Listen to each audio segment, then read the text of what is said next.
Get ready because here are the 5 questions I answer most often for people thinking of moving to Denver. And I guarantee you've Googled at least one of them.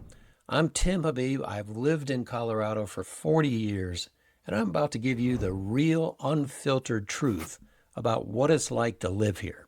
From whether you really need to have an all-wheel drive vehicle to how often it actually snows. Now, these answers might surprise you. But before we dive in, I want you to know that I help people just like you relocate to Denver every single month. I've been selling real estate here for over 20 years, and I know this city inside and out. No pressure, just real advice from someone who really loves this place and wants to help you make the right decision. If you're thinking about making the move, I'd love to be your local resource.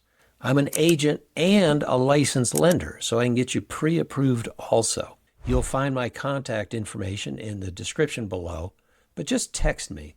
Now, question number 1. Do I need an all-wheel drive vehicle? Now, here's my honest answer. I recommend it, especially if you want to enjoy everything Colorado has to offer, right? Can you survive in Denver with a regular car? Sure, if you stay in the city, but you didn't move to Colorado to stay in the city all the time, right?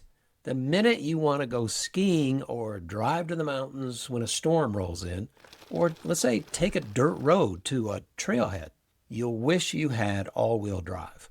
I've seen too many cars sliding up and down Floyd Hill, which is just west of town. Plus, we get surprise October and May snowstorms that can dump a foot of snow overnight. So my advice, factor all-wheel drive vehicle into your moving budget.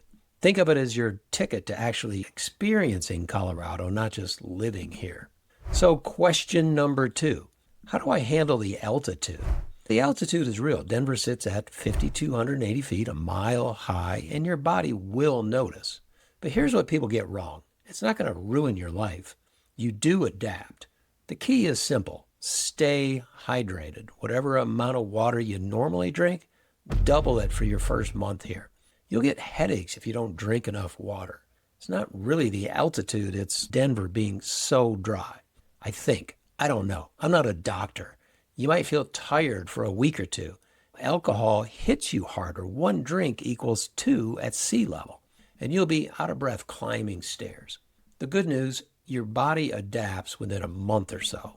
Just take it easy the first week, drink a lot of water, and don't plan any marathons right away. Question number 3, what are the best neighborhoods in Denver? Everyone asks for the best neighborhood, but the real answer is it depends on what you're looking for, who you are. If you're young and you want walkability and nightlife, there are some great neighborhoods like Cherry Creek, Rhino, or the Highlands. There's great restaurants, they're walkable, but expect to pay more in these areas. For families, the suburbs might be better. And there are some great choices. Highlands Ranch, Castle Rock, Golden, which is my favorite, or Littleton have great schools and friendly communities. A good family home runs $600,000 to $800,000. Want something in between the suburbs and downtown? Check out Wash Park, Congress Park, Central Park, or Park Hill. And here's my insider tip.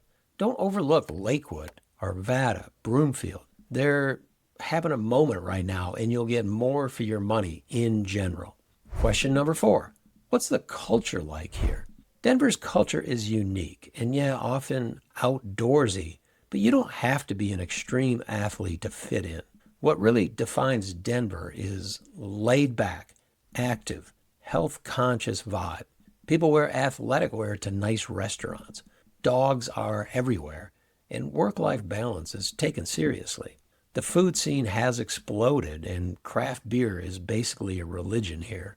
And we've got 4 major sports teams, great concert venues like Red Rocks, and more diversity than people expect. The key to fitting in? Be genuine, be respectful of the outdoors, and please drive friendly. That's all it takes. Question 5, how often does it snow? This is where people get it completely wrong. Denver's not in the mountains, it's actually in the plains. We get less snow than you'd expect. We average about 57 inches per year, which sounds like a lot until you realize Buffalo gets 95 inches. Plus, our snow is different. It's dry, fluffy snow that melts fast. But we do have 4 distinct seasons. This isn't LA or Phoenix. We'll get a storm that dumps 6 to 12 inches overnight. Then 2 days later, it's 50 degrees and sunny and the snow is gone. The sun is intense here, and that is what makes all the difference. I've played golf in February many times. Now, the mountains, hopefully, get hammered with snow, which is why our skiing is so good. But in Denver proper, the bigger issue is the random timing. You can get snow from September through May. But those Instagram photos of Denver buried in snow, that's maybe 3 or 4 days a year max, and it's usually gone pretty quickly. As I'm making this video, we're actually getting a May storm. I'm looking out the window. I've taken some pictures of it today, and then I'm going to take pictures of it in 24 hours, and I'll show you the difference. So there you have it, the 5 questions I hear most often from people relocating to Denver with honest answers from someone who's lived here for 40 years. If this helped you, check out my Denver Relocation Guide, where I break down areas of the city and match them to different lifestyles and budgets. Also, again, just text me if you're thinking of moving to Denver, or if you're coming into town and you want a tour of different neighborhoods. I'd love to help out. Thanks for watching. I hope to help you make Denver your new home soon. Thanks.